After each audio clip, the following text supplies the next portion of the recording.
Welcome back, guys, to the funding table. We are so excited to have you guys back.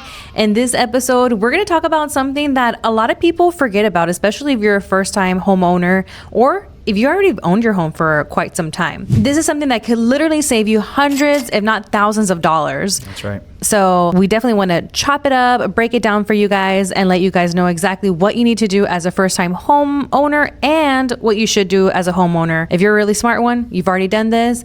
But if this is your first time buying a house, this is something that you should be doing. And we're talking about homestead exemption. Why does this matter? What is it? And how to make sure that you're not leaving money at the table. Okay, so super simple.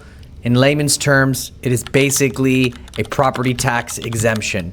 If you bought the home and you live in the home, or even if you didn't buy it, but it was given to you and now you live in the home, it's your primary, simply for living in it, you qualify for a property tax exemption, and that's a discount on your property taxes that'll come directly from the county, directly from the state, all for living in the property. It's free.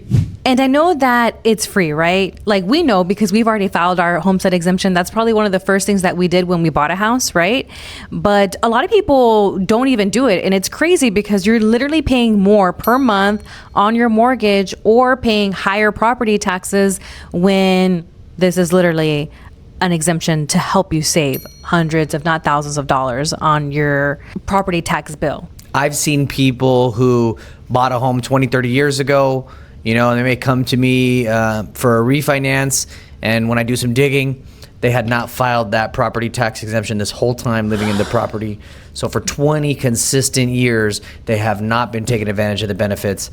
That sucks, man. You just got to know that it's there and it's free for you to take advantage of. Absolutely, absolutely. I don't know if maybe some people can be a little discouraged, maybe doesn't know the necessary steps to take to be able to file that homestead exemption, but it's really important, guys. I would highly urge for you to file your homestead exemption. Some of the biggest mistakes that people make is maybe, one, they don't know about it.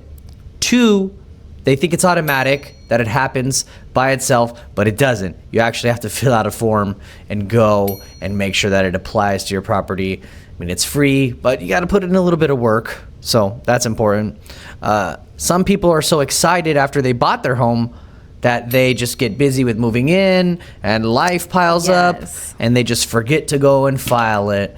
And, that sucks because you're missing out on some savings over the long run. Who doesn't like to save over the long run? I like to save monthly and I like to save over the long run. So, and then some people just don't know about it. That's why we're making this video, so that you could know that it's there for you. So if you're seeing your property taxes rise consistently, or, if you want a little break on your monthly payment due to property taxes, file the homestead exemption.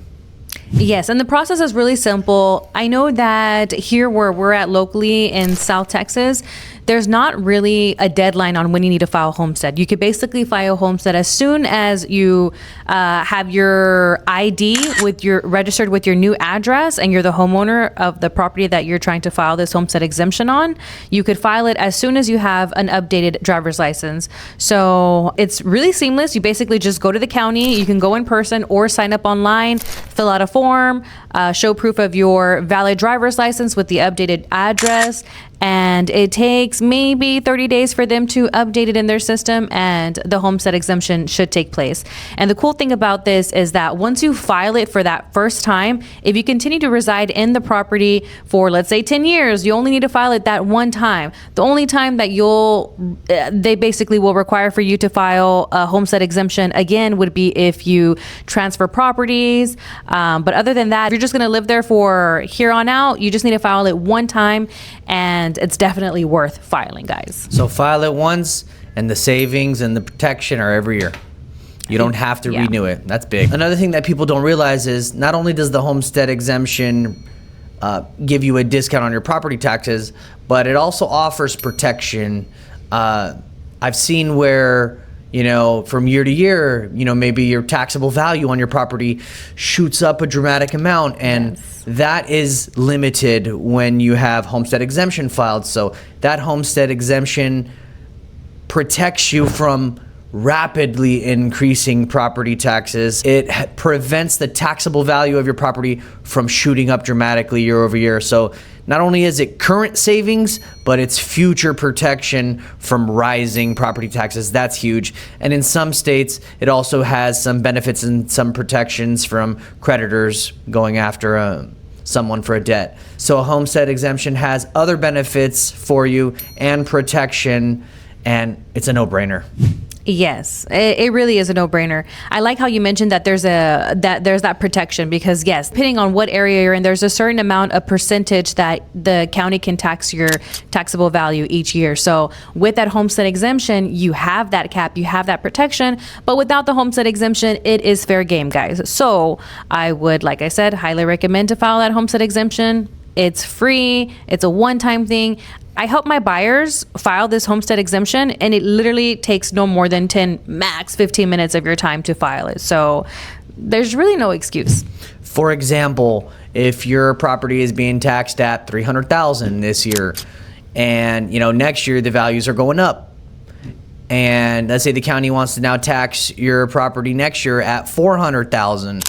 They won't be able to go up that much due to you having a homestead exemption in place. They're only able to increase your taxable value by so much. I think the limit is about 10% or so. Yes, where we're at here. That's huge future protection. Just to kind of give you an idea of the numbers, and you never know what the taxable values are going to be in the future coming years. But one thing we do know is that we can limit how much those taxes rise by filing this exemption.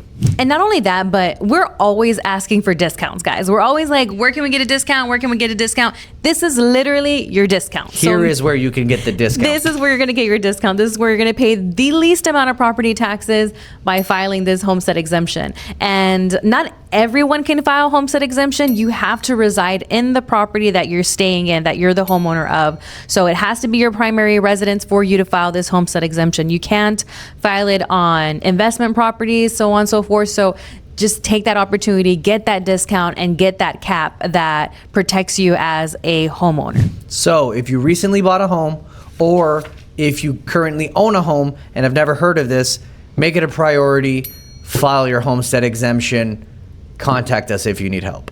Yes, 1000%. I hope that you guys learned a lot from this episode. Be sure to like and share this with all of your family and friends. I know that you probably have an auntie, an uncle, friends, someone in the family that hasn't filed homestead exemption, or that is looking into buying a house and they probably don't know about this. So be sure to share this. Another thing too that I want to mention is that for the month of April, I'll be hosting a in-person class on how to file your homestead exemption and a virtual class on how to file your homestead exemption. So there's literally no excuses. I'll make sure to put the details in the captions below. Until next time, guys. See you next time. Bye. Bye.